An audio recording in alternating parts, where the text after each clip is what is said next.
Welcome to the Body Rhythm Podcast. I'm your host, Chelsea Johnson, talking all things diet, lifestyle, health, and healing with a dose of heart and soul. Hello, and welcome to the Body Rhythm.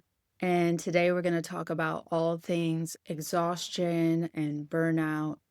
And, I love to talk to you about things that are close to my own life experience, things that I've had to walk through and go through and come out on the other side. Just imagine that you are lying on your couch, unable to move, lying on the bed, maybe you're binging Netflix.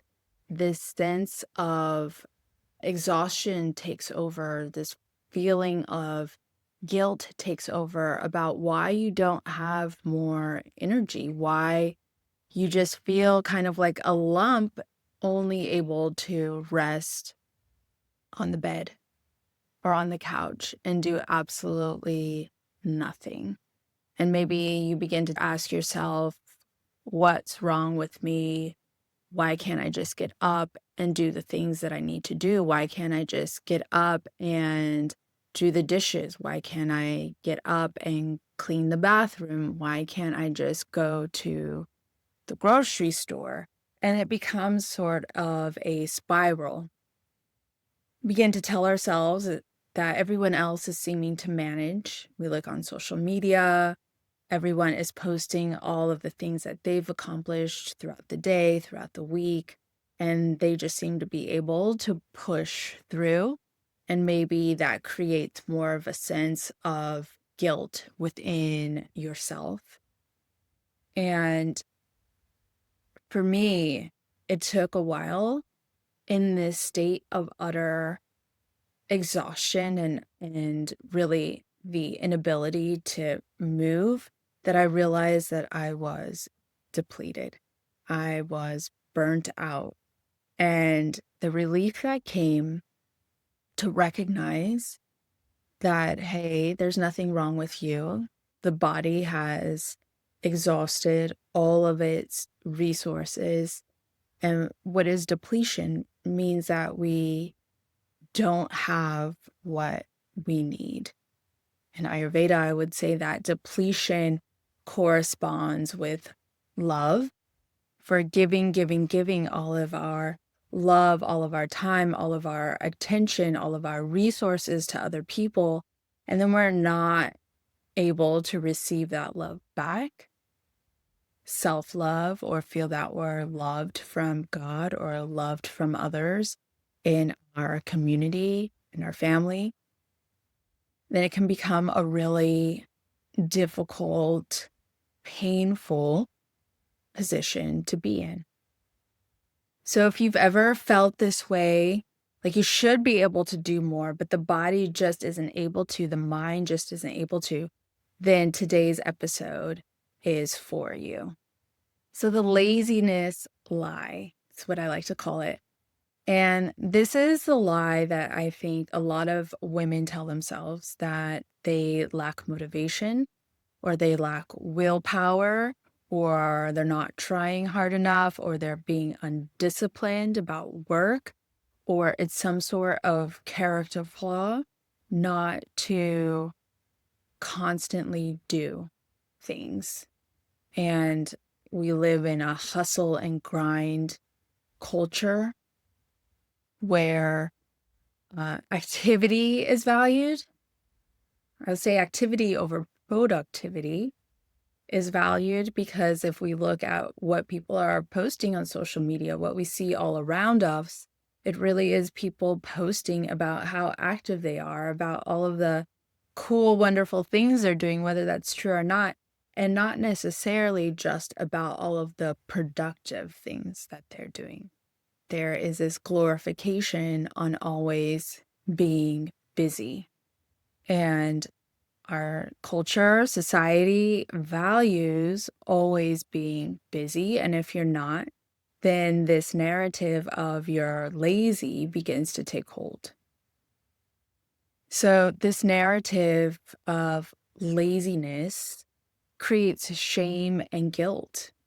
It creates a sense of us feeling that we have to push harder and do more, even when we are tired, even when we do need rest. Pushing through this hustle and grind culture does not allow for us to listen to our body's natural rhythm, our body's natural wisdom. We become disconnected from ourselves. And then when we become disconnected from ourselves, from our body, from the signals that our body is giving us, then we begin to get stuck in a cycle of depletion, a cycle of exhaustion and burnout. And that cycle keeps us from actually getting help, from actually taking the time to rest. When we begin to notice that we're in that state of just laying in bed watching TV or Netflix, if we're just lying on the couch binging our favorite show, that usually is our body's emergency brake trying to get our attention and saying, hey, something is not right here. Something's a little bit off. And it's the body's way of trying to get you to pay attention to what's happening before actual collapse. Because actual collapse is a complete numbing out. It's a complete shutdown of yourself. And I have been there. I was shut down in bed, could not move. And I had ignored all of my body's emergency brakes until then. And so this emergency brake, this feeling of laziness is really our body's survival mechanism. And I really want you to notice this one thing, because if you've been calling yourself lazy, please hear this. You're not lazy. You're exhausted. And there is such a difference. So let's talk about the differences between being tired and being exhausted. Being tired is more an acute feeling. It's a feeling like you've had a busy day and maybe you come home from work and you go to sleep early and then you wake up in the morning and you feel refreshed, you feel renewed, you have more energy, and then you get back to your daily activities. It's more of a acute phase, a temporary phase that comes, and then you rest and the body recalibrates and then you move forward. When you're exhausted, maybe you've had busy weeks or busy months or busy years. More of a chronic lifestyle than just being tired. And maybe every morning after you've slept or you go to bed early and then the next morning you wake up and you don't feel refreshed. You continue to feel tired. You continue to feel that getting out of bed is a chore. You know, that was me. I could not move from bed. And I thought to myself that getting out of bed was just the worst thing possible. And it took all of the energy that I had in my body to put my feet and legs over the side of the bed and take that first step in the morning. And maybe that's you, where the rest doesn't fully restore. And we drink the coffee in the morning and we get dressed and we push through because this is what we're told we have to do. And then we begin to go into the depletion spiral. And that is that push throughness push through that exhaustion, push through the feeling of no energy. And then our reserves get lower. And then everything begins to require more energy than it should, like that first step out of bed. Maybe even just opening the eyes in the morning takes a lot of effort. Maybe the simple tasks begin to feel impossible. Things like making breakfast seem impossible, or making lunch, or dinner, or cleaning the bathroom, or taking out the trash. These things that usually we could do on our day-to-day basis seem to now, in this depletion spiral, take more effort and more energy than they ever have before. But the more that we push, the more that we ignore our body's natural rhythms, the more depleted we become. In Ayurveda, there's this term called ojas. And ojas is this natural vitality, this natural honey-like serum that flows through us, that gives us our innate immunity, our innate vitality. And when we're depleted, when ojas is depleted, we become exhausted. When we're in this state, we're actually experiencing nervous system dysregulation. We're in the fight or flight response, the sympathetic nervous system response, where the body thinks that everything is dangerous and all of the resources are going towards keeping you safe and protected. And when the body thinks that you're in danger and you need to be safe and protected, well, then it's not going to direct most resources to digestion. It's not going to divert resources to reproductive system. It's not going to direct resources to the elimination system. And so all of these other systems begin to get out of whack. Maybe you've noticed when you're in these states of exhaustion or chronic stress that your digestion might seem a little bit off. You might feel a little bit more bloated or gassy, heartburn. Maybe your interest in sex or your partner is so low, and that's because everything is being diverted to the stress response. Chronic inflammation is another thing that can happen when our body is dealing with the depletion spiral.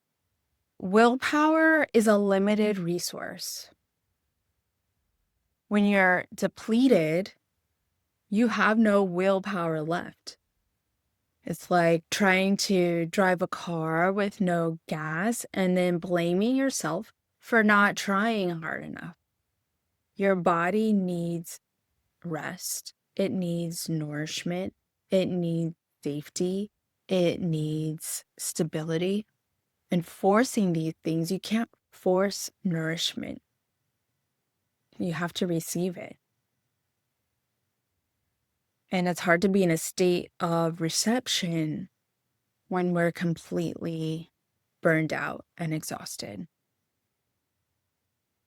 Just a couple of things that our culture kind of ingrains in us without us actually really thinking about it is sleep is for the weak. I'll sleep when I'm dead. I'll rise and grind, no days off, hustle harder.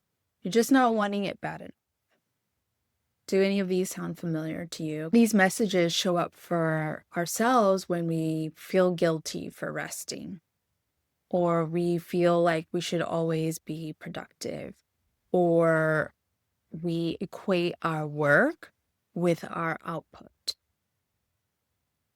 believing that rest has to be earned through our hard work, right? Or For women, I think this is a big one. We take care of others, and then we think of taking care of ourselves as being selfish, or maybe feelings of guilt come into play. And then we're putting out all of this outward energy and we're not receiving anything back to ourselves. And these are impossible standards because we do see them everywhere. And what we see has an impact on us, whether we recognize, realize it or not. Then we just begin to question why we don't measure up to the standards rather than questioning what the standards actually are. Healing requires being able to see the situation clearly and being able to realize that you are enough as you are and you are worthy of rest. So, how does exhaustion, depletion show up in the body? What are some physical signs that you might notice? Well, as I mentioned, you might wake up feeling just as tired as you were when you went to sleep the night before. You might need multiple cups of coffee to get going in the morning, and then maybe more cups of coffee throughout the day. Maybe you have afternoon crashes that feel debilitating. Maybe you get a second wind at night when you should be winding down. Maybe the racing thoughts in the brain just don't shut off. And so the body can't begin to relax into its natural wind down rhythm. Perhaps you felt wired and tired at the same time. Sometimes for me, that has happened where I'm so exhausted physically, I can't do one other thing, but then my mind won't shut off. And because my mind can't shut off, my body can't begin to go into that relaxation state, into that sleep state. Body signals that you might feel is maybe muscle tension that doesn't release, muscle tension in the neck, the shoulders, the jaw. And maybe it's there and you don't even realize. Maybe it's there because we've cut off listening to our body's signals, and then this tension just begins to build up until the body does something that we can't ignore anymore. It might be headaches or migraines. It might look like digestive systems, constipation, IBS, diarrhea. Maybe the immune system function is decreasing, so you might get sick a little bit easier, more frequently. Maybe it's weight changes, gaining or losing weight without necessarily changing habits. Hormonal imbalances for women in irregular periods, PMS, low sex drive, and maybe in the mental and emotional body, it's brain fog or difficulty concentrating, memory issues, decision fatigue, even small decisions feel overwhelming. Maybe it's irritability and a short temper, or crying easily, or feeling on the verge of tears. It could be that feeling of numbness and disconnection from ourselves, from others, loss of joy in things that you used to love to do, or a feeling of being overwhelmed by everything. What happens when we keep pushing is we continue into our depletion spiral and the symptoms get worse. And then we eventually crash. We become ill, we get injured, we have a breakdown, we become numb, and then recovery takes even longer. A psychologist just told me that when we reach the breaking point, the breakdown point, it can change our brain function. And then we're not able to go back because the brain has to find a new way to function with what's happening. And so, my hope for you, dear sisters, is that you don't reach this point, that you begin to pay attention to the body's signals. And if you are in the state of chronic stress or burnout, overwhelm, give yourself permission to rest. When we rest, we can begin to notice the body's patterns. We can begin to notice where the tension is stored. When we're constantly doing, and we're not paying attention to the body, maybe we don't know where tension is stored. Maybe we don't even realize anymore that there are digestive issues happening. Rest is required for life. It's required for us to have a meaningful, joyful life experience. It's necessary for us to deal with the ebbs, the flows, the zigzags that life deals us. And rest is our birthright. I've read a lot of spiritual texts over the years, and not one of them says you have to give up rest, taking care of yourself, for a deeper connection to God, for a deeper connection to peace, for a deeper connection to love. Rest is our birthright, as love is our birthright, as caring for ourselves is our birthright. Once you begin to internalize that, you move into the healing space, into the space of better health, of optimal health. I have a short practice for us today. If you've just been going, and you want a short practice to just let yourself stop and notice what's happening. Stop whatever it is that you're doing. If you're walking, stand still. If you're sitting down, sitting at a desk, take a few moments. Whatever you do in stillness, and close your eyes. Put the hand to your heart.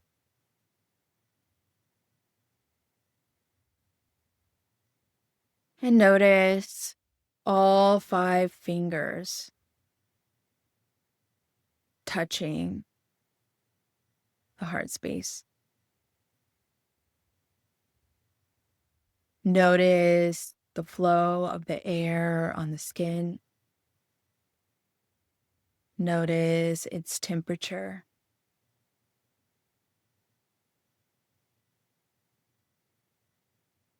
Notice your heartbeat.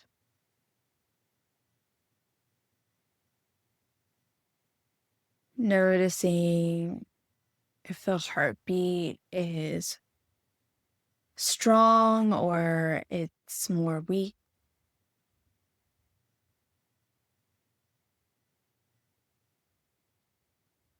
Notice the lungs moving as you inhale and exhale. Noticing where your body is in this moment. What the signals that you may be ignoring as you go about your daily activities. What are the signals telling you in this moment?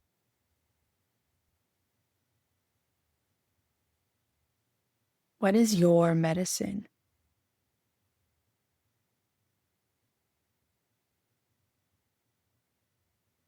The answer might come to you pretty quickly. What's your medicine? And then when you're ready, opening up the eyes, taking the hand back down to the lap, down by your side.